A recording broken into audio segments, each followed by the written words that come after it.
Hi, I'm Jacqueline. And I'm Courtney, and this is Caffeinated Crimes. Welcome back. Today we are recording another evening episode, so that's super exciting. Recording at night. Podcasting at night. I really hope you guys get that reference. If you don't, please message us and we need to have a long talk. Yeah, we really do. But last time we recorded at night, I don't remember which episode it was, but Courtney had a margarita the size of her head. And so when my friend Mariah listened to that episode, she texted me and said that Caffeinated Crimes turned into Alcoholic Crimes really quickly. Yes, so it did. This is another episode of Alcoholic Crimes, guys. We're back. I have my rum and Coke. Yes, Courtney is on her second rum and Coke. I'm on my first beer because no one wants to listen to me tell a story after a second beer. No, they don't. Nope. Yeah, it's also sweaty crimes tonight because I generally don't have air conditioning and Courtney's air conditioning is out, so both of us are nice and sweaty for this talk. Yeah, because Kevin and I, we went on a walk out in the hot sun and we come back in, so Kevin's like, I'm going to turn the air down, and he's like, Courtney, it's blank. Nothing's popping up. It's like, call the emergency maintenance right now. I was like, don't wait, call right now. Yes. So we were about to record and he showed up and just changed the batteries. So it was like 81 degrees in my apartment, and so the air is going now, and so hopefully it'll cool it off. I'm sorry, Jacqueline, but I'm not as strong as you. I can't do the no AC. I'm a baby. Yeah. Courtney will be cool eventually. I'll still be sitting here in my own sweat. But it's okay because I do have a window unit in my bedroom. So when I go to bed tonight, I can turn that on. But unfortunately, the room that I'm in right now does not have any kind of moving air. And I also have to keep the light turned on because it's now dark outside and Courtney would not be able to see my face. Yeah. So that makes it nice and hot in here. But because I told Kevin, I was like, yeah, she records in the, because he was asking like what AC forms like you have, and I was saying how you have like the window unit, and like there's a window unit in the kitchen, and I was like, but she records in the room that like we slept in that time, and he was like, oh, that's gonna be hot. Yeah, and you guys were here in October and November, so yeah. And I'm sure it was fairly warm in here then. Yeah, So. It just didn't get much like airflow, like it just was kind of like not stale, but it just like sat. No, it's yeah. And for reference, so this house was built 110 years ago. I think I've mentioned that before. And I think this used to be, so there's like a sealed off door to the house in this room. So we think maybe it was like a porch or something that they converted into like another bedroom and just kind of attached it to the house that way. So, that would make sense that it's not really getting any kind of airflow or anything. Yeah. So yeah, that's our life, guys, is we're drinking and we're sweating, so yep, life is good. It's all you could want. We're recording on a Friday night instead of our Sunday morning because what happened? Andrew just yelled at his video game and he goes, oh, sorry. Oh my god. So we'll see if we leave that in there.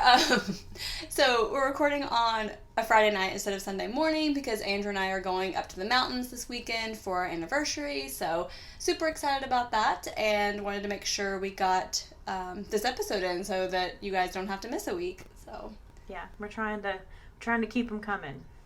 Yep. So we posted on our Patreon page a couple weeks ago after we did our Vigilante Justice series to see what kind of series you guys would want to hear next.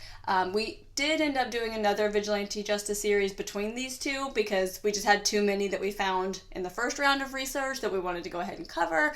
But we did post a poll on our Patreon so you guys could choose what you wanted us to do next. So we do plan on doing stuff like that in the future, so definitely check us out on Patreon if you want to be able to vote for that. But our Patreon people voted on haunted houses, so very fitting that we're doing an evening recording for the haunted houses now that it's all dark outside. Yeah, I know. And I love haunted houses. I love ghost stories. I love it all. I think it's super interesting. I love watching Ghost Adventures. I know so much of it is so exaggerated, but I watch it anyway. So It's very funny because Courtney, I'm not going to say ghost obsessed, but you have a big interest in ghosts. Mm-hmm. And I am not sure if I believe in ghosts, but I don't necessarily not believe in them. I'm just kind of hesitant. So yeah, I get that too. And I mean, logically, I think about it and I'm like, logically, there should not be ghosts. Mm-hmm. But it would be pretty cool if there was. Oh, yeah. I mean, I definitely, hope that there are. And I feel like my views have changed since my mom died, too. Because I'm like, I want to feel that spirit is there with me. And I want to believe that weird things that happen are that spirit. So, yeah. I don't know. But I feel like we have a fun, mix of perspectives to tell these stories. Yeah, and, the house I grew up in, I mean, you can ask my mom. My dad's a little hesitant, but will say it seems kind of ghosty things that, happen in our house. So I think growing up with that, too, with, these unexplained, walking up the stairs, unexplained hearing it walk down the hall, it's kind of well, what is it? Yeah, you're like, so that's, yeah. I think that is, too, is it's I don't know if you've ever had, well, if you don't really believe in ghosts, you probably haven't had, a ghost experience. So, yeah. And I think that changes people, too. And Kevin would probably tell me it's the house settling, but you never know. Okay?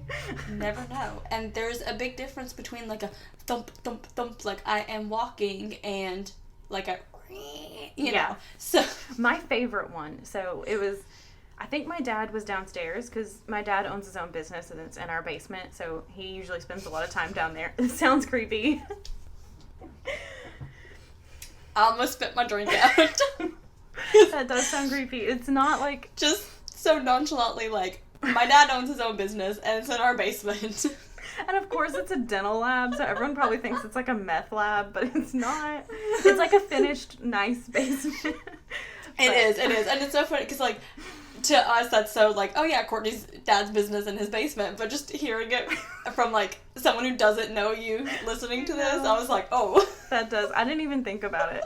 But yeah, so it's in our house. So he was downstairs, and it was me and my mom were on the couch, and so we hear they have this huge vacuum that has 10 pieces to it. So sometimes the little extender thing would just be laying in the middle of the hallway because that's how we do. But we would hear, walking, and we heard walking, and then we heard, dump, it tripped over, the vacuum thing, at the exact spot. And me and my mom were like, you heard that, right? And we both heard it. So it was that's a little weird. That is weird. But my parents have one of those keypad locks, so you can enter a code and it unlocks. So sometimes you'll just hear the keypad start clicking. Nope. Out of nowhere. Nope, I'm out of there. Bye. Yeah, I'm super excited to get into these stories today. We don't know what stories the other person is doing, so I'm excited to listen to Courtney's, and I'm excited to tell her mine. So yeah, I'm excited to hear yours, and we do like these little series, and so we'll probably continue them. So if you have any ideas for ones you want us to do in the future, just please let us know. Yes, please do. We love your guys' input. Yes, we do. So, the first one I'm doing is the LaLaurie Mansion. So, have you heard of this? That sounds familiar, but I'm not 100% sure. Okay. So, my sources Wait, is it in New Orleans? Yes. Okay, I don't know details, but I know of it. Yeah. Okay, so my resources are a Ghost City Tours article, Atlas Obscura article, a French Quarter Phantoms article, and an All That's Interesting article. So, this is one of the most popular stops on the New Orleans Ghost Tour, and it's said to be one of the most haunted houses in the French Quarter, which is saying a lot, because yes, we all know New Orleans got some shady shit going on. Yes. So, this house was originally built and home to Delphine LaLaurie, and she was known as Madame Delphine, Madame LaLaurie, interchangeably. So she was born Marie Delphine McCarty, and she was born to a really affluent family. So her first husband was Don Ramon de Lopez y Angelo. I probably butchered that. I'm really sorry. I guys. was doing good until that last one. So, he was a really high-ranking Spanish officer, and they did have a daughter together, but he did have a very untimely death in Havana on his way to Madrid, and it was before his daughter was born. So, like, she was pregnant, he died, she gave birth. So there's that. So then 4 years later, she married John Blanc, and he was a banker, a lawyer, and a legislator. So she likes these, like, high-ranking, affluent men. So busy guy. Yeah. So they had 4 kids together. He was busy in a lot of ways. Yeah. So they had 3 girls and a boy, and then he died. So these men are just kind of dropping off like flies. They're just dying. Interesting. Which, also, this is like 1800s, and people died from a cold, so maybe it was just common at the day. So then she did marry a 3rd time, and this was her last husband, and it was Leonard Louis Nicholas LaLaurie, and he was a doctor, and he was much younger than her. And so he basically was just like, okay, do whatever you want, like, just go, have fun, don't care, bye. Have fun. So she decided that she's going to buy the property at 1410 Royal Street in New Orleans, and she built it is now a 3-story mansion, and they think then it was only 2 stories. Okay. And that was in 1832. And again, her 3rd husband was like, whatever, I don't care. Which, I feel like if my wife was building a 2-story mansion, I'd be a little bit more involved. But, so it was quickly like one of the grandest houses in the French Quarter. Like, she had these iron balconies, and it was massive. And as of the time, there were slave quarters. And she soon got a really, really bad reputation as a very cruel slave owner. So we all knew things weren't going to go good. So one neighbor reported that they saw a young slave girl fall to her death from the roof because she was running away from Madame LaLaurie's whip. Like, she decided jumping off the house was better than the torture she was enduring. They did say it was 12-year-old Leah, and that she was brushing Madame LaLaurie's hair, and that Madame LaLaurie said she was being too rough, and that's when she started to whip her. Oh. So, and New Orleans did have laws to protect, I'm doing some air quotes here, slaves from cruel punishment, which apparently not all places did. So it seemed like maybe they were trying, but not really, because the treatment here was really bad. And so they fined her $300 and forced her to sell 9 of her slaves, which, how many did you have is my question too. But after this, nobody said a thing when she just went and purchased them back. Oh, okay. So, also, can we talk about how the quote-unquote right thing to do of this time of, we're going to protect your slaves, so therefore you have to sell them. Right? Please sell them to someone else who's probably going to treat them just as horribly. Exactly. Oh, God. So, it gets worse, guys. It always does. It always does. So, and there were rumors that the house cook was chained to the stove, like, permanently. And there were also rumors that she kept some of the slaves for her husband to practice voodoo on. Don't really know. And there was another rumor that a man jumped out of the 3rd-story window to escape her punishment. So, and that window was cemented shut, and it still is to this day, if you look at pictures, which is interesting. Oh, wow. And they also said that she would beat her daughters if they tried to, like, stop her from punishing the slaves or hurting the slaves. So, she would beat her daughters, too. She was a horrible person. So, in 1834, a fire did break out at the LaLaurie Mansion, and there were rumors that this fire was started by the cook who was chained to the stove as a way of, like, not only trying to get out of her misery, but also trying to bring attention to how everyone there was being treated. So she's like, if I start this fire, somebody's going to have to come, all that. So I'm with you, girlfriend. I burned that shit down, too. Yeah, right? So the LaLauries are like, nope, I'm out of here. And so area residents like rushed to help, and they couldn't get in because the LaLauries ran away and wouldn't give a key. Mm-hmm. And so they broke into the slave quarters. So in there they found 7 severely mutilated, enslaved people's bodies who had been there for some time. Now, a lot of the details are kind of rumor, but they're also severely disturbing. So I'm going to go ahead and put a trigger warning right here that if you don't want to hear it, hit that little skip forward button because it's pretty bad. Jacqueline's taking off her headphones. She doesn't have a skip button, but... Nope, I don't want to hear. Okay, just flag me down when you're ready. Yeah, so there were rumors that there was a lady whose bones had been broken and reset, and it was almost like she walked like a crab. Oh.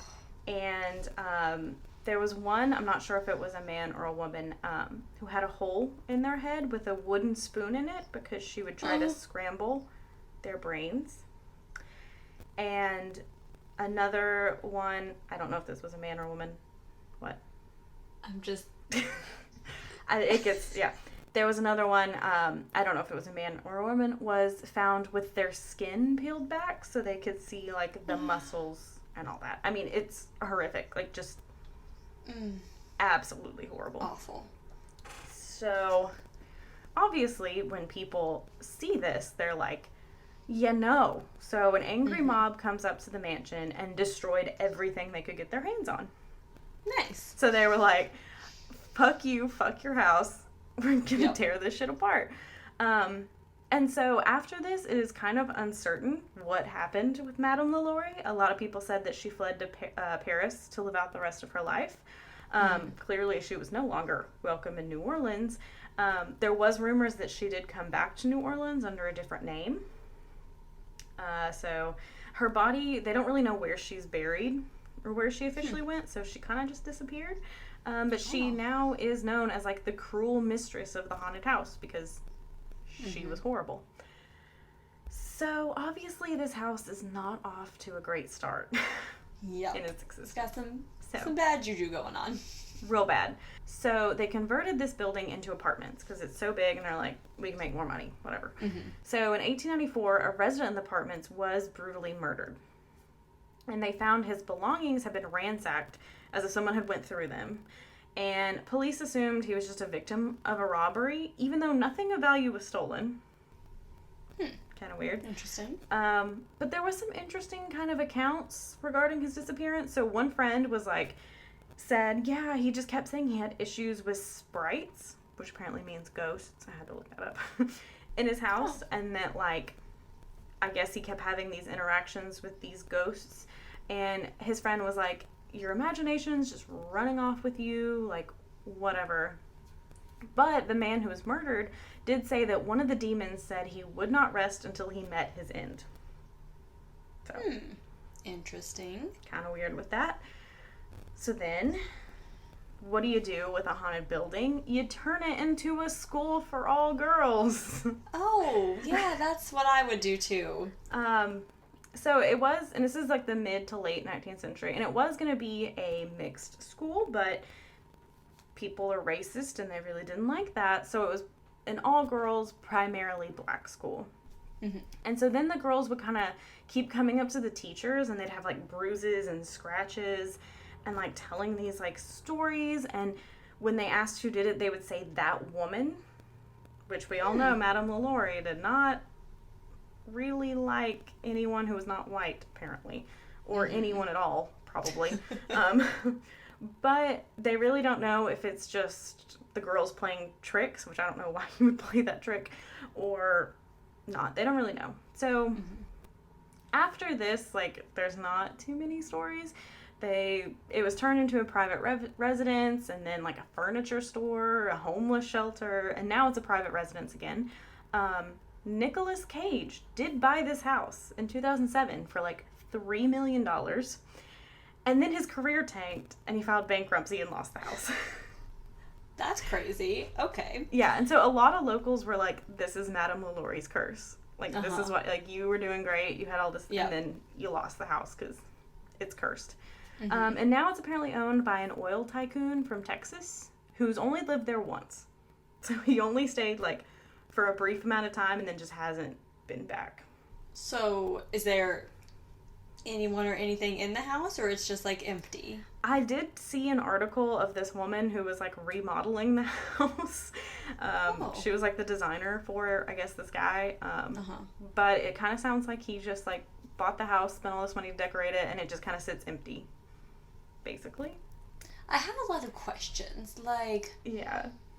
What does this guy know about this house? What has he experienced in this house? What was your motivation? Did you have this motivation beforehand, or did something happen that you, like, took off? Like, there's just... It's pretty odd, yeah. Yeah.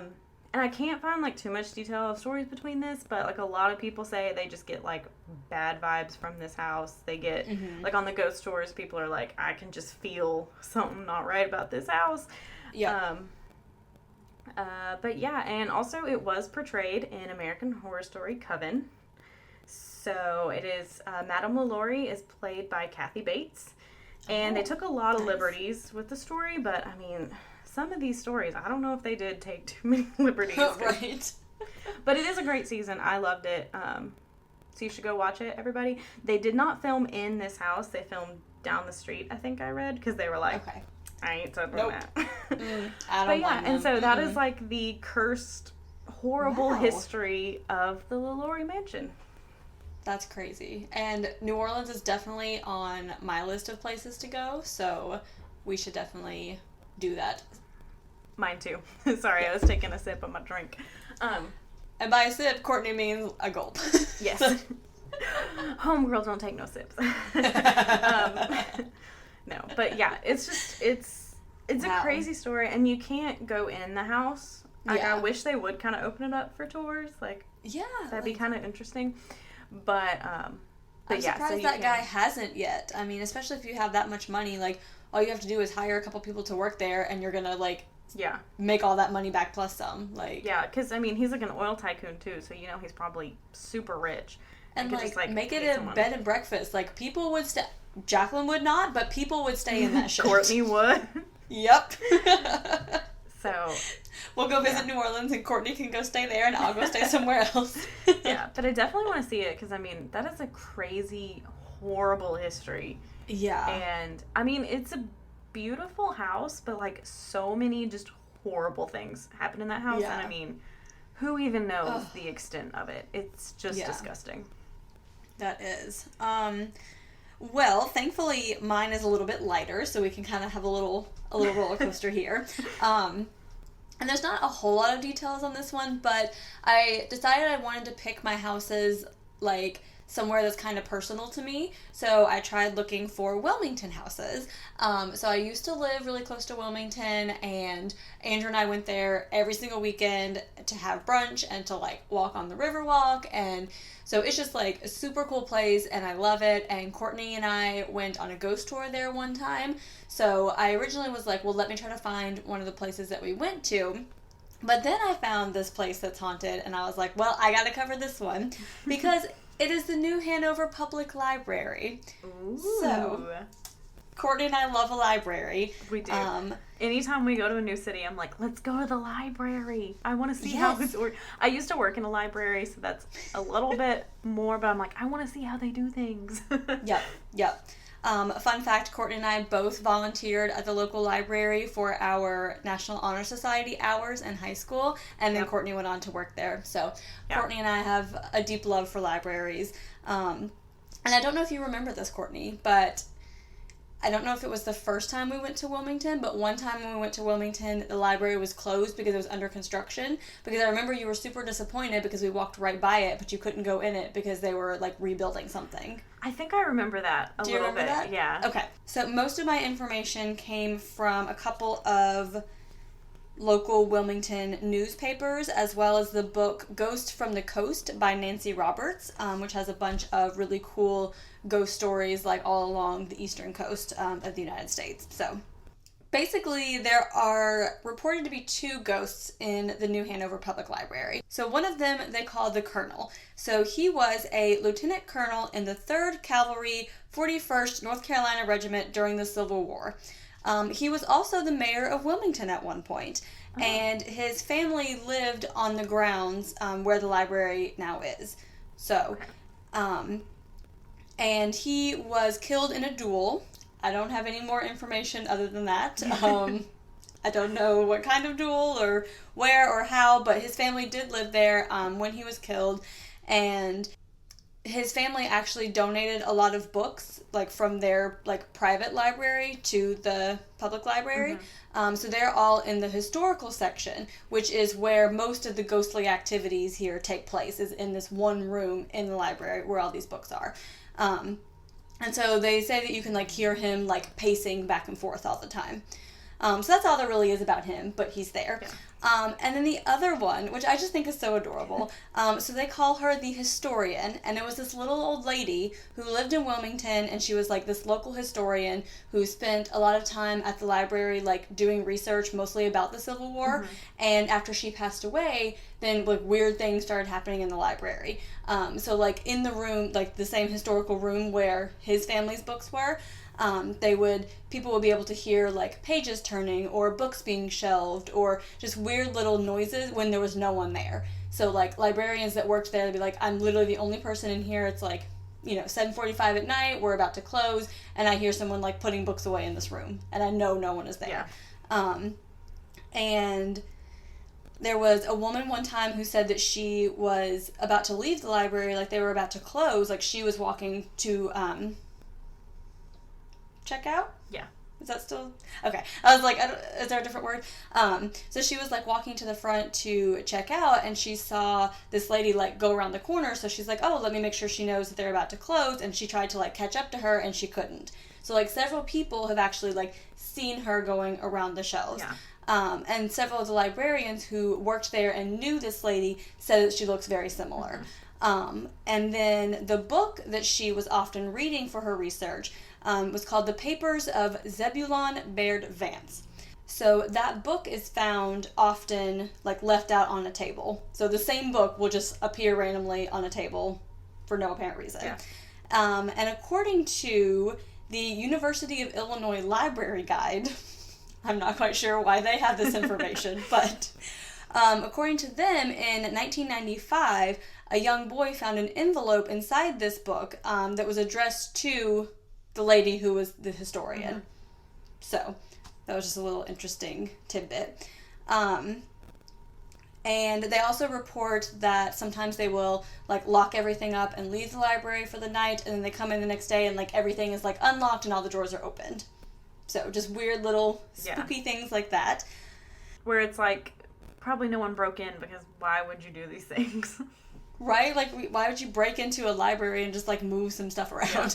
Yeah. But there's also a little side story that I found while doing this story, so I had to include it. I can't find anything more. I tried really hard. I can't find anything more than what I have here, but a librarian named Beverly Tedderton, who works at the New Hanover Public Library. So she was interviewed in this book by Nancy Roberts about the historian's ghost and her experiences with her. So in this book, then she tells about one morning this local patron comes in and says that she needs to see all the files about local ghosts. So Beverly's like, okay, let's see what we can find. So they tried pulling some of, like, the, ghost books and some, like, local, like, spiritual accounts. Yeah. And so she said that the patron who came in, she said that the night before she was woken up in her home by the sound of scuffling outside her door. So she lived, it sounds kind of like the house you were describing. It was like a huge historical house that had been turned into, like, small apartments. So she lived in, like, an apartment in this larger house. So she heard some, like, scuffling outside her door, and she heard a female voice who said, "Major Clark, don't do it. Please don't do it. Please, Major Clark." And she said then she heard a gunshot and a scream, and then she heard what sounded very distinctly like a body being dragged down the stairs. So, like, a thump, thump. Oh my thump. Gosh. Yes. That's terrifying. Yeah, and then stopping at the front door, opening the door, and then the sound of something sliding out and the door being shut. And so she's like, oh my God, which to me, I'm like, why didn't you call the police? But I guess she just, I don't know. Yeah. And I think she said that she was like, am I dreaming this? Like, is this really happening? Like, because no one else said or did anything. Like, this is an apartment. No one else is coming out of their apartments. Like, there's nothing else going on. So she's like, maybe I'm just dreaming this. So she's going through all these files because she's trying to see, like, is this a ghost? Has anyone experienced? Nope. So the next morning, when she leaves her apartment, like, there's nothing. There's no sign of anything wrong. There's nothing outside. There's nothing in the house. So she's like, okay, either I dreamed this or this was a ghost. So then she's like, let me go to the library and let me see if I can find if anyone who's lived in this house before has had this same account. Because obviously this is a super old house. Many people have lived here. Let me see what I can find. So she spends like all day going through this stuff. She can't find anything. The library's about to close. And the librarian, Beverly, suggests that she look at newspapers in, like, the microfilm and see if she can find any, like, historical accounts of something that may have happened there versus, like, other ghost accounts. Yeah. So then the lady comes up to her and she said she is just, like, solid white. And she's like, oh, my God, Beverly, look what I found. And so what she found was a Wilmington newspaper from 100 years ago that day. And it said, quote, Major Clark was found lying dead this morning at the foot of Orange Street. And the patron lived at 413 Orange Street. Oh my gosh. 100 That's years crazy. to the day she found this, because it was dated that day, so it would have been the night before that this incident would have happened. And there was no further information, like, in the newspaper about how or what or whatever. And she's like, he was going to shoot her first, and then she shot him. Like, I heard it. This is what happened. Like, I know what happened in this house. And there may be more information in the book. I just read the free Google excerpts. I'm not going to lie. So, the ones that were free. Yes. So, the book may have gone more into it, but it was only, like, 3 pages total out of this book. So, I was like, okay, I don't think there's a ton of information there, so I don't think it's really worth buying the whole book to... Like, I don't think they could have gone too much in depth if there was only another page and a half left of this chapter. So, but yeah, that's not really a haunting of the library, but it was another haunting in the area, and it came up while doing the library research, so I was like, well, I gotta include this too, because that just blew my mind. I'll take any ghost story I can get, y'all. Yes. And I'm glad that you did maybe a little bit lighter one, because I apparently went deep and dark. Yes. My next one is fairly dark, but... Yeah, this one, it's like a combination. Like, the LaLaurie house just seemed all dark, basically. Just horrible. This one it definitely has some dark, but it kind of has some little bit lighter, I guess. Anyway. So, I'm doing the House of Death. Oh. And apparently there's more than one. So I'm doing the House of Death in New York City. Okay. My resources are an article from Untapped Cities, an article from 6squarefeet.com, an article from NewYorkGhost.com, and an article from burrowsofthedead.com. Oh. So. Okay. So this house is at 14 West 10th Street in New York City, and it's believed that about 22 people have died in this home, and they also say there's probably about 22 ghosts here also. Oh, that's a lot of ghosts. So, yeah, a lot of ghosts. So this was a Greek revival home built in the late 1850s, and it was near Washington Square Park, which is like Greenwich, like Village or whatever. Okay. It was like an uppity area, apparently. So it was home to like a lot of New York elite, and it was also home to Mrs. James Borman Johnston, who lived here after being widowed. And I got really mad because all my articles just kept calling her, like, Mrs. James Borman Johnston. And I'm like, she had a name, people. What was her name? Okay. And then I couldn't find her name anywhere. Oh my gosh. So I think it was Mary. And that's on, like, a Find a Grave. .com. I was like, did you just make that up? Like, no. Like, I decided to call her like Mary. it was Mary. Mary spoke to me in a dream. No. So there was like findagrave.com, but he's also buried near like his parents and like all these other people. And so, but it appeared her name's Mary, but I'm not sure for sure. So Mr. Johnston had been a founding member of the Metropolitan and Broadway Underground Railroad, which is basically like how all the subways are today. So how they're like underground and stuff. Because I was like, ooh, the Underground Railroad. He was such like a forward thinker. And then it was like, no, it's like the subway. And I was like, it's the subway. Never mind. The literal Underground Railroad. Yeah, I was about to be like, look at you. You get it, sir. But no, literal Underground Railroad. So she did live in this house for a bit, and she did later move into a house in Connecticut, and that is where she died, but they said she is, like, haunting this place and her spirit's back. This is another kind of, like, little weird story. So in 1897, cyclist Fred H. Andrew moved in, and I don't know if this was, like, a famous cyclist, because I looked up his name and I couldn't really find anything. So I don't know if it was like one of those, like, everyone kind of knew who he was back then, but there's not much record now. Mm-hmm. So he moved in and they were like, okay, he's having some bad luck.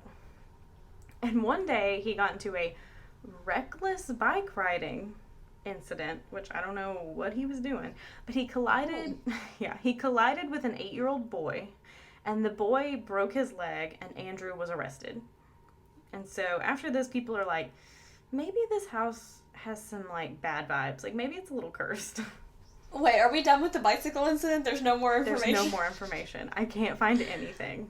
What kind of reckless bike riding are you doing that you get arrested? I'm just wondering if he was, like, drunk. Because, I mean, I guess you could get a DUI on a bike.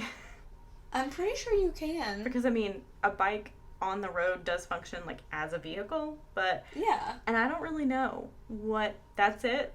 Just that. Oh, okay. I don't know. Sorry, I had to make sure we were done with that because I wasn't done with that.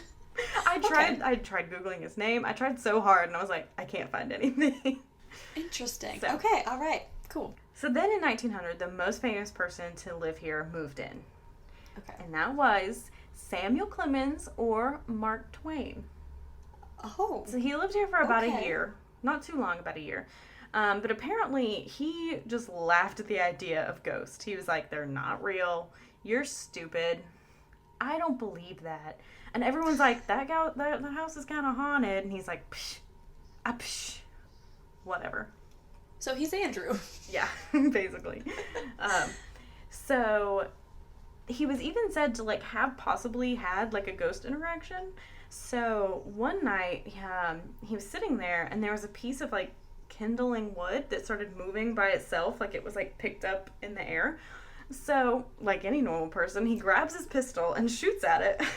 Oh, okay. And the wood instantly dropped, and then he did see, like, a few drops of blood, but there was, like, no animals, there was no intruders, there was no guests there. Like, the articles were like, he didn't have any guests over.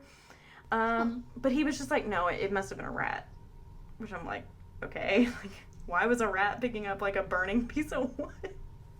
But and, like, how tall is that rat that... Right?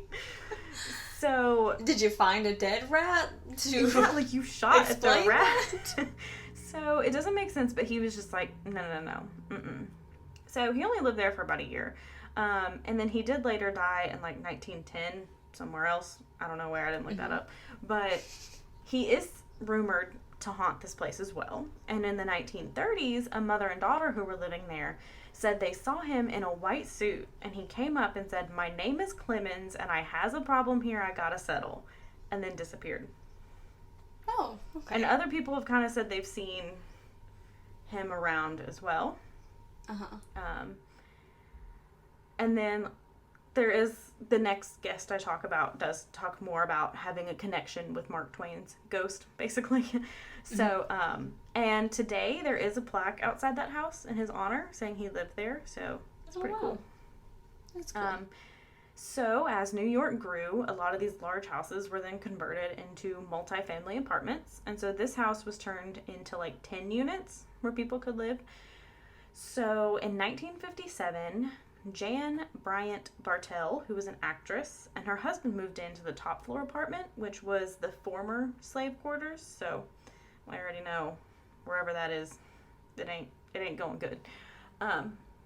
She had previously lived next door in 16 West 10th Street, and she was like, I kind of felt some activity there, But she's like, I don't know if, like, the house next door is haunted or if I'm just getting the vibes from the house next door, basically. So she did say that she kind of had, like, second sight, and she was more sensitive to the paranormal, so she could kind of, like, communicate with them. And she's the one who felt this really strong connection with Mark Twain. And so as soon as she moves into the apartment, she starts feeling this presence there.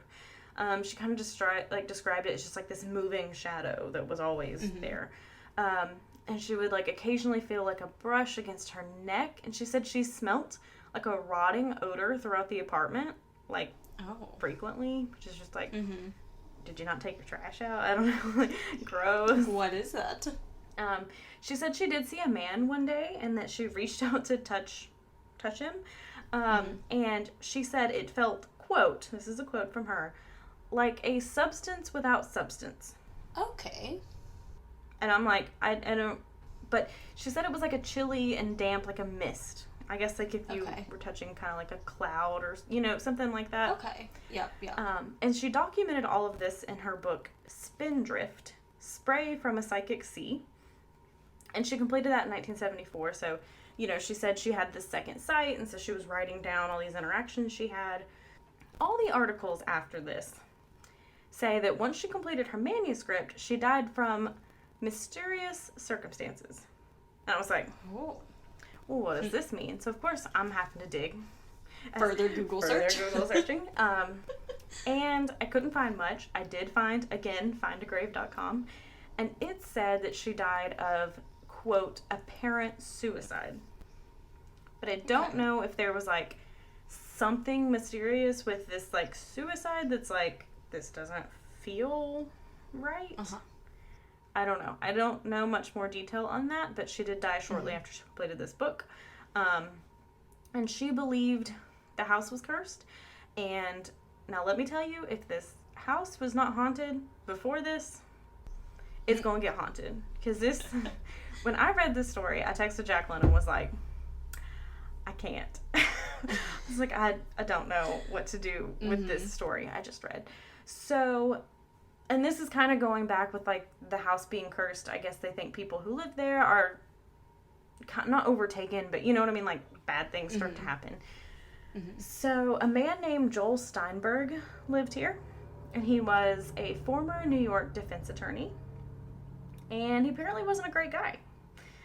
He had a bit of a drug problem, and a bit of a beating his partner problem, and a bit of following a rules problem. So he illegally adopted 2 children. So he adopted Lisa, 6, and Mitchell, who was a baby, but I'm not sure what age. Wait, did you say illegally adopted them? Yeah, I'm going to tell you. Because I had the same question. I was like, how do you illegally adopt a kid?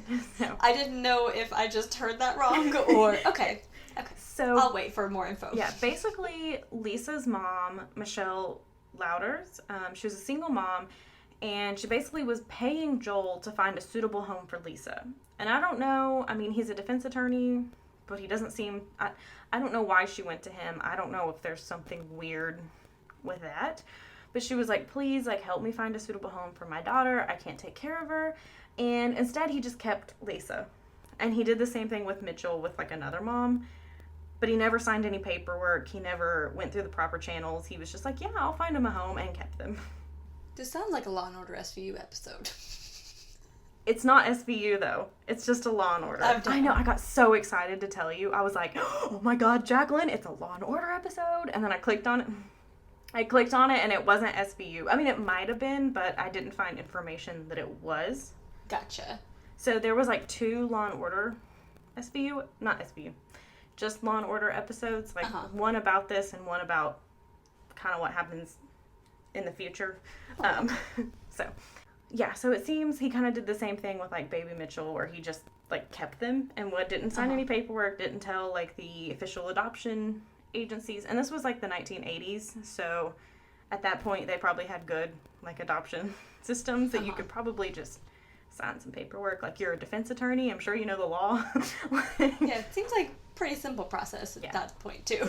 And he also lived in the apartment with his partner, Hedda Nussbaum.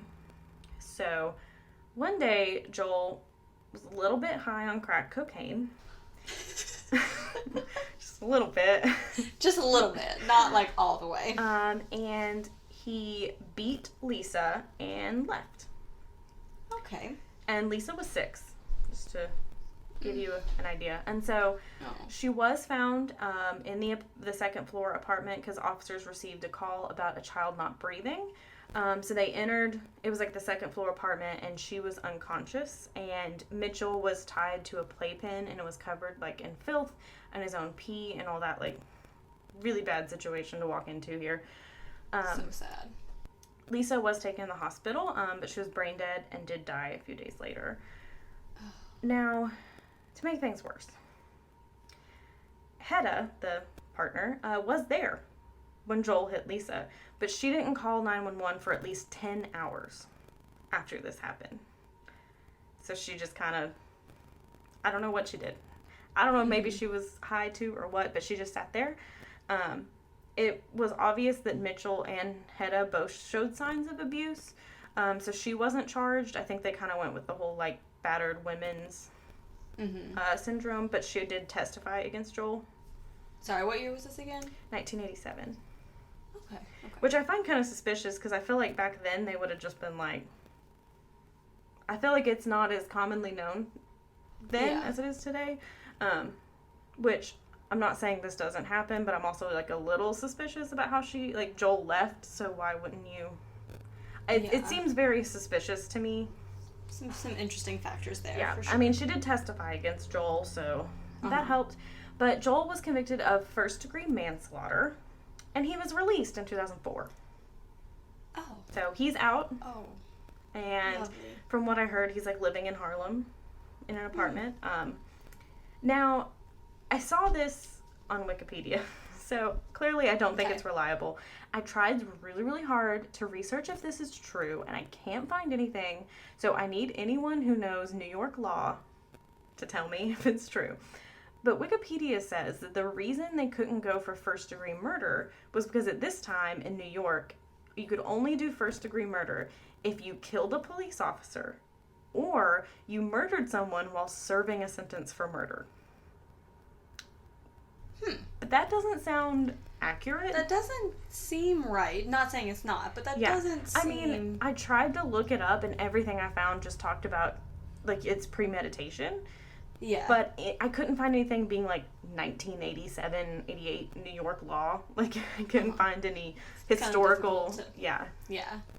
So... If you were a New York lawyer, please email us and let us know. Because, I mean, it could be completely wrong, and, I mean, Wikipedia is not super reliable, but I thought it was interesting. I wanted to put that out there. If somebody knew, please tell me. Yes. So there is a Law and Order episode, not SVU. So they did it on the case about Lisa and also about him being released, like, in 2004. Because, I mean, that's just crazy to me, is you beat this little girl to death. You beat a child to death. Yeah. So, and I mean... Honestly, if I was Lisa, I'd haunt people too. Same. I would haunt this house. I don't understand how there weren't additional charges. I mean, like, is there not, like, child abuse and, like, the stuff with the adoption? Like, how did they not pile on enough charges that there was more than just the manslaughter? And he went to trial too. Like, he didn't just take a plea deal. He went to trial. And I think they were going for, like, second-degree murder or second-degree manslaughter. No, I think it was second-degree murder. It was something else. Like, I don't know. For some reason, everything I looked up just kept saying different things. And I'm like, does nobody have, like, a clear-cut answer on this? But, yeah, so, I don't know. Because, I mean, like, manslaughter, like, no, like, he purposefully, like, even if it's not, like, premeditated, like, you killed her. Like, so, and I mean, obviously... everyone else in that household showed signs of abuse before this incident too. Exactly. And it's just so weird. And I don't know if maybe because he was a defense attorney also. Yeah, probably. He had, like, attorney, you know, he was probably rich, so he could get a good lawyer and all that. Cause, that always helps. I mean, you know, in the U.S. system, you don't get off if you're innocent. You get off if you're rich.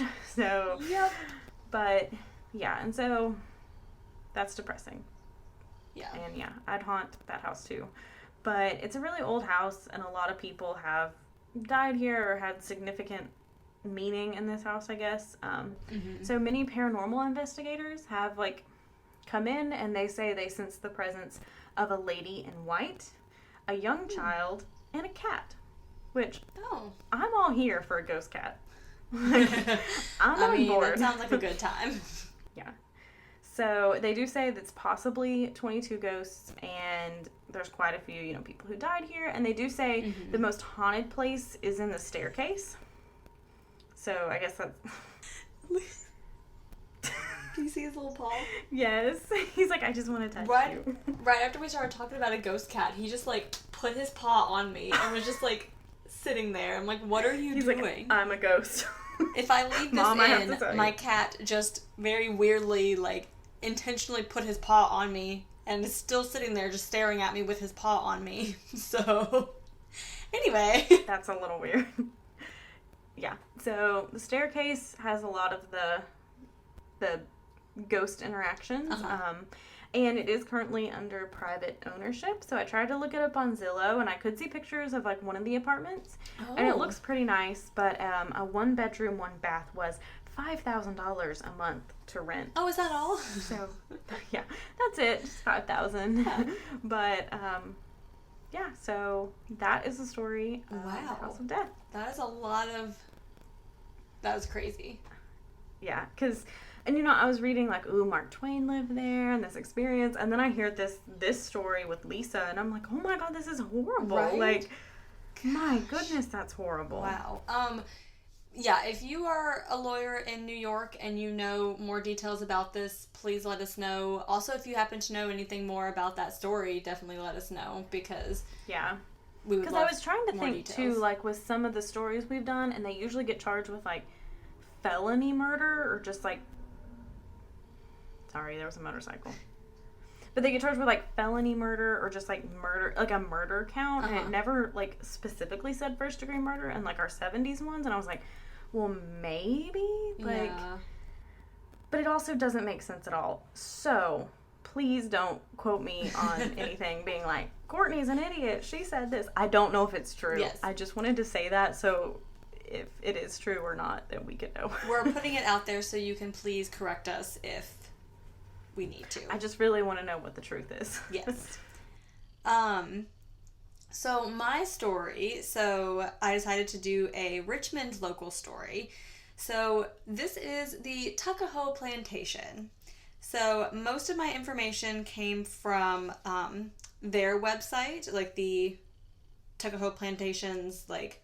official website? Yeah. As well as AmericanHeritage.com and a Virginia Living article.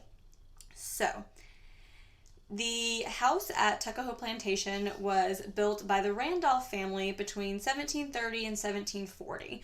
So obviously, such a large area took quite a while to build, so they would do like a wing at a time.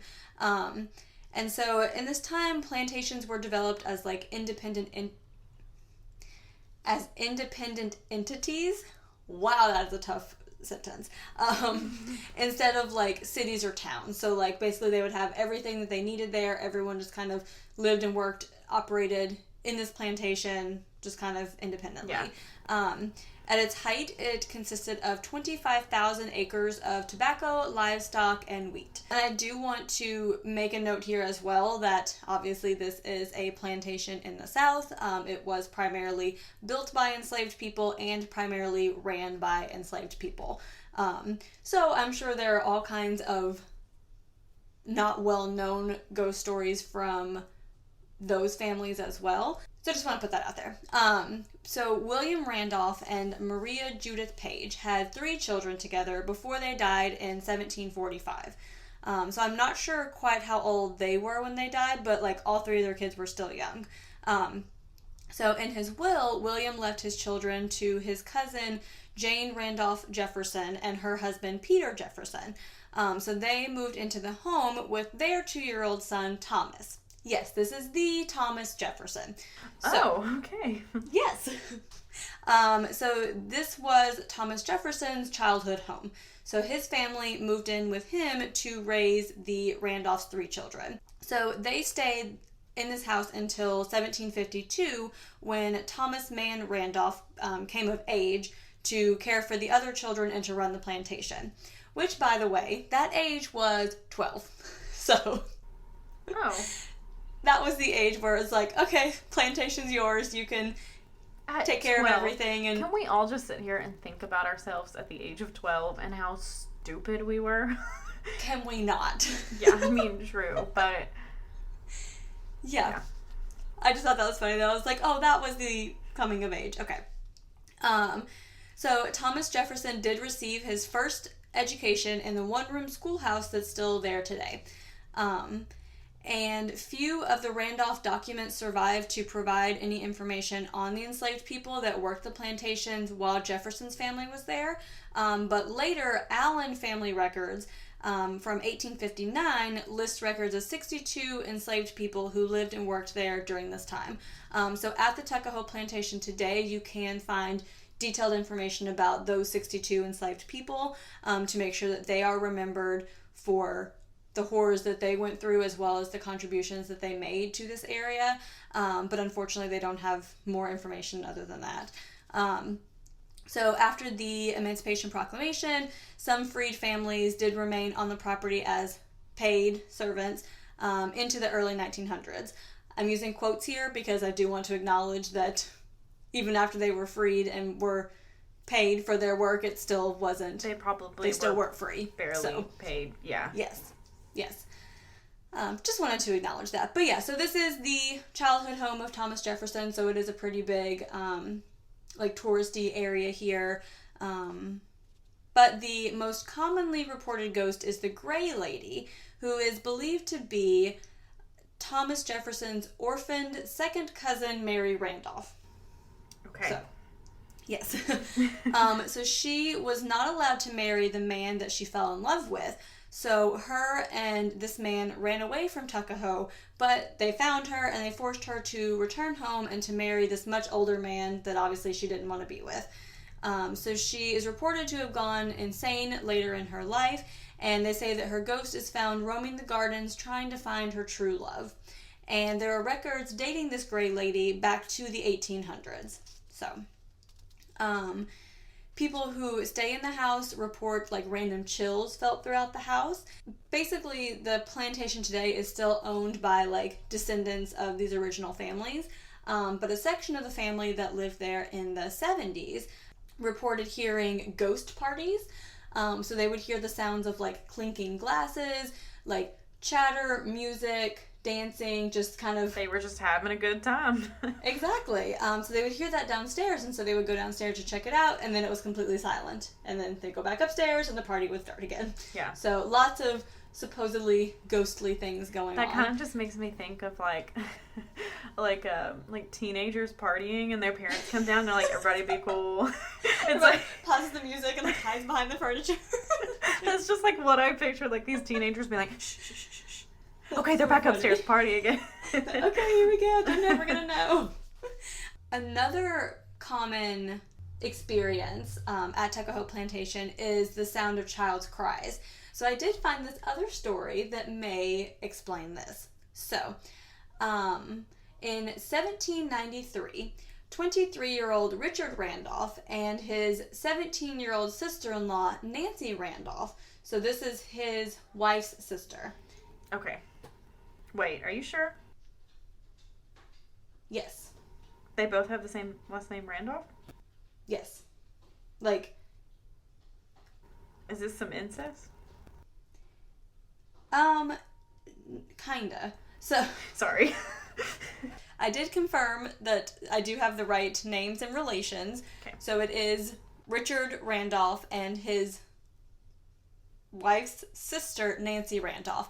I don't know if it's some incest, if the family is just that large, because, if you think about it, you can have, a third cousin that has the same last name that, especially in that time, is not a super close relation. And, it's different now, but, I knew people with my last name that I had no relation to at all, which this is probably different at this time, but, it can happen. I'm sure they're all distantly related, but also with it being such a large family, So, 23-year-old Richard Randolph and his 17-year-old sister-in-law Nancy Randolph were accused of murdering their newborn baby. Oh. Uh-huh. Okay. Oh boy. Yep. So Nancy and her sister Judith... Sorry. In my notes, I put in parentheses Richard's husband next to Judith. Okay. So Nancy and her sister Judith, which is Richard's wife, were from Tuckahoe. So the Randolph family, they lived there, grew up there. So, fun fact, John Marshall and Patrick Henry were part of the defense counsel for Richard and Nancy. And Martha Jefferson Randolph, which was Thomas Jefferson's daughter, testified about whether or not Nancy had actually been pregnant. Okay. It's very irritating because I cannot find her testimony anywhere. So I don't know if she said yes, she was pregnant, or no, she was pregnant. And it made me very angry that I couldn't find that because I wanted to know. That is annoying. But, yes. So witnesses say that, nope. So a midwife testified about finding blood and afterbirth in Nancy's sheets. And witnesses reported hearing screams in the middle of the night. But no baby was ever found. So... Right. An enslaved man who worked at the property reported seeing a body buried the next morning. But, according to Virginia law, enslaved men were not allowed to testify against white men. So that was never presented at the trial. Okay. Yep. So they were acquitted because basically the information that I found that was like, we have to, like, quote unquote put you on trial, but you're both from maybe the same prominent, well-known family, so therefore, you know, you're going to get away with it. But the big thing was whether or not Nancy had actually been pregnant. So there were people, like her aunt testified that she, like, walked by her bedroom door and saw in, and, like, because, you know, obviously at that time you wear such big clothing, it would be pretty easy to hide. That's what I was thinking, too, is, like, they had those dresses, too, that were, like, kind of, like, pushed your boobs up and then came way out, so you could probably hide, like, a little... Oh, yeah, especially, like, I mean, 17 years old, she's pretty small, and, you know, then she's got this huge dress on, you could hide that pretty easily. But her aunt testified that she had, like, seen in the crack in her bedroom door, and that she was, like, either naked or, like, mostly naked, and that she could, like, clearly see that she was pregnant. Yeah. But Nancy and other people said that she was never pregnant, so clearly it couldn't have been her. So I don't know, but... someone somewhere had a baby that never appeared. Yeah. And they believed that it was Richard and Nancy. And so they did believe that they were having an affair, but I guess they didn't do anything about that. But Nancy would continue living with Judith for the next 15 years. But Richard only lived with them for the next 3 years because he was poisoned. So... Oh. My thing was, if there's even speculation that my husband is sleeping with my sister, somebody's moving out. I don't know who. It might be me. We're not all living together. It might be me. I might be leaving. I'm out of here. But, yeah. Yeah. Yep. And so, it's never known exactly who poisoned Richard because both sisters claim that the other person did it. So. Okay. Yep. And apparently it was well known that Judith hated Nancy, and she would, you know, treat her very poorly. Like, records of her, like, you know, shutting her off, locking her in a room, and, like, starving her the majority of the time, and some crazy shit like that. So this was not at Tuckahoe, so this was at where Richard's family's plantation was. So they moved from Tuckahoe to there. But, yeah, so I'm like, well, maybe that has something to do with some... crying in the gardens.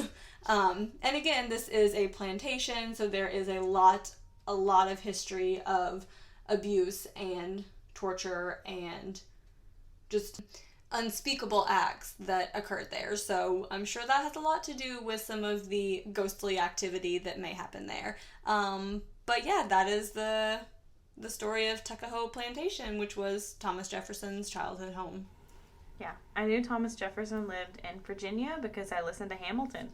Oh, so see, there it you talks go. about that. So, yep. Yeah. We also, I wanted to read. So I posted in the RVA Murderinos Facebook group. So some of you guys who asked for our information are listening. Hi, thanks for coming. Appreciate it. Welcome. But I asked, yes, welcome.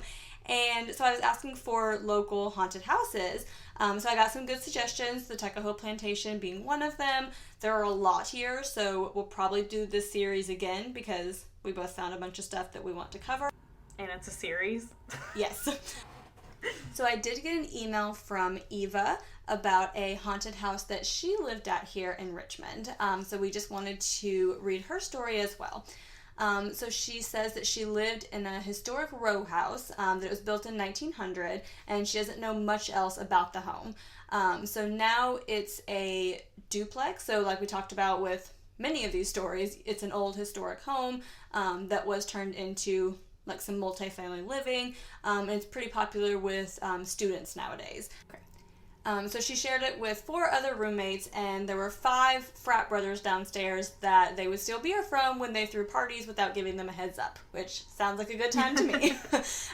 Yes, definitely. So she said that they lived in that apartment for 2 years and had their fair share of weird experiences. So she says that she knew the girls that lived there before them, and they told them about one girl who never moved into her room but still paid rent, which is really weird. That is weird. And when they moved in, the girl who had that room was like never home. And then she moved back to her, back home with her parents after 1 semester. And so the girl that took over the lease was also never home. So no one wants to be in this bedroom apparently. Yeah. So she said, maybe a coincidence, but it's a little too weird, especially considering it's the best bedroom in the entire apartment.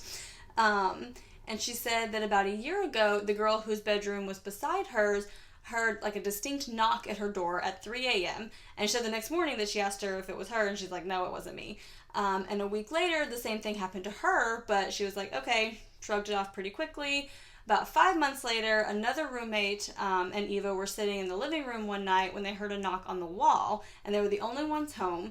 And so the living room is on the 2nd floor, and the wall didn't have any other buildings on the other side. So she said, we were pretty freaked out, but chugged our glasses of wine and shrugged it off. Again, sounds like a good plan.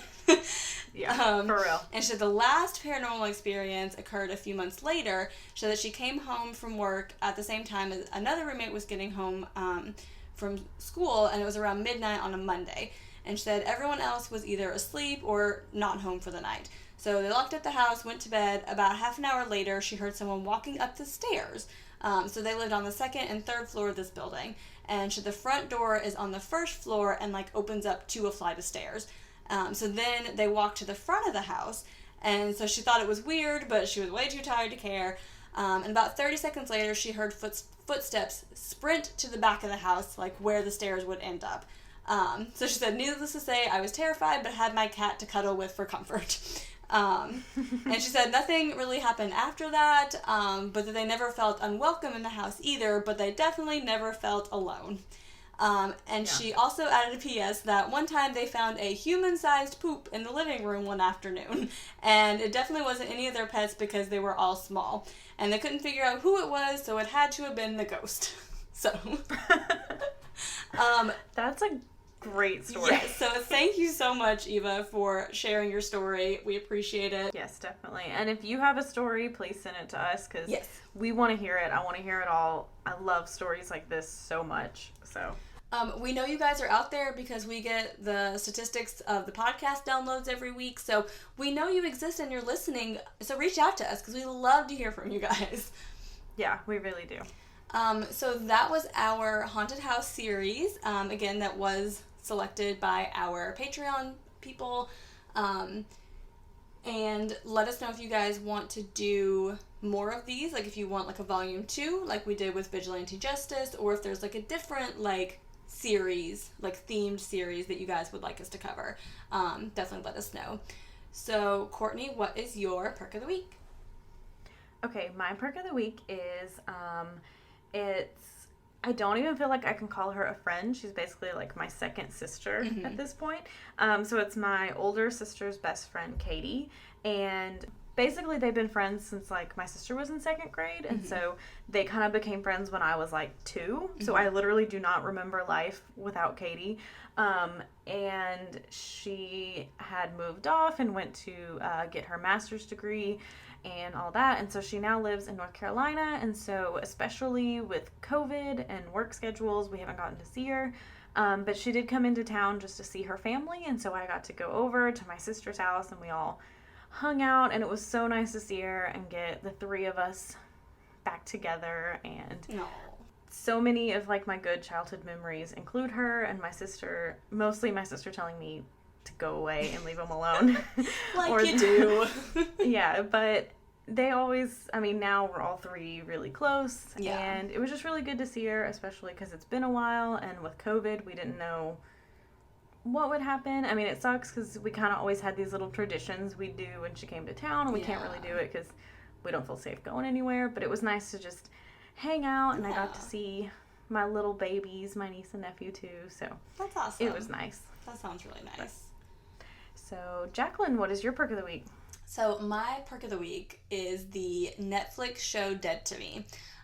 So, my brother, I think, originally recommended it, and then our friend Tiffany recommended it to me, and then I happened to see Sophia Bush posted about it on Instagram, and I was like, okay, well, too many recommendations. Sophia Bush said it, then I have to do it. If Sophia Bush told me to jump off a bridge, I'm gone, guys. So, but, so I was like, okay, I'm gonna give it a try. And so, like, Andrew and I watched the first episode together, and Andrew hates all television and movies, and he's like, yep, I'm out of here. I'm like, okay. And so it took me, like, a few episodes to get into it, and then I, like, finished season 1, and then I started season 2, and, like, shit is getting real good. But anyway, so that's pretty much what I've been doing this week, other than reading and podcast research and, working, obviously. But in my free time, that's, what I've been doing. So I'll be finished with that pretty soon because they are very short seasons, but it's super good and I really recommend it. So I've heard great things. I've been meaning to watch it. I finished 13 Reasons Why today and bawled like a freaking baby while at work. I heard it thanks was for that. Very sad. It was horrible. I full on cried. Like, I was texting Tiffany because she's watched it, and I was like, I am so glad Kevin is not in here because he would be making fun of me so bad. Speaking of, I don't think I told you this. This is just kind of a little funny story. But Kevin was talking about it, and he was like, your show, 13 Reasons to Die. It's like, no.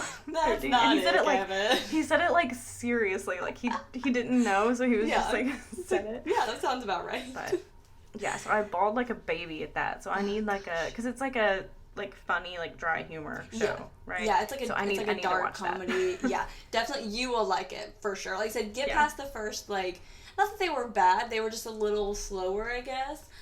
It's sometimes hard when you're like trying to get to know the characters and stuff. Yeah, like I really need to be like invested in your life, but you will like it. So definitely watch it. And I'll watch it soon. They're like 30-minute episodes. There's like 10 or 11 episodes in the first season, so you'll get through it pretty quickly. But yeah, I'll probably finish it in like 2 days. Yeah, pretty much.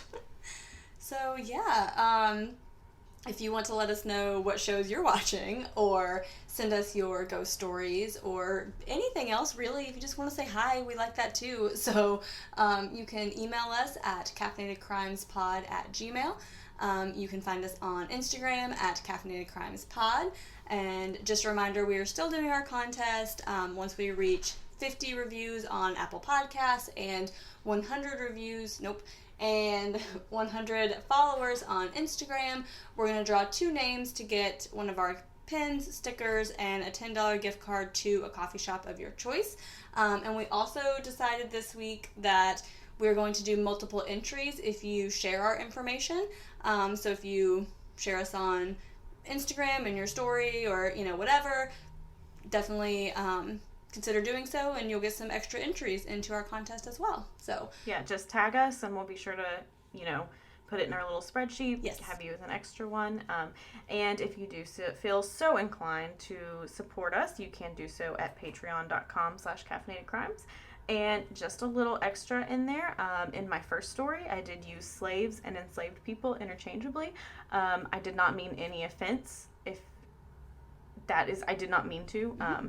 that was just the terminology used in a lot of my research. And so if I did offend anyone, I do want to apologize. Just wanted to throw that out there. I'm very sorry if I hurt anyone's feelings. Yes. So, but yeah, so go have a cup of coffee. And don't commit a crime.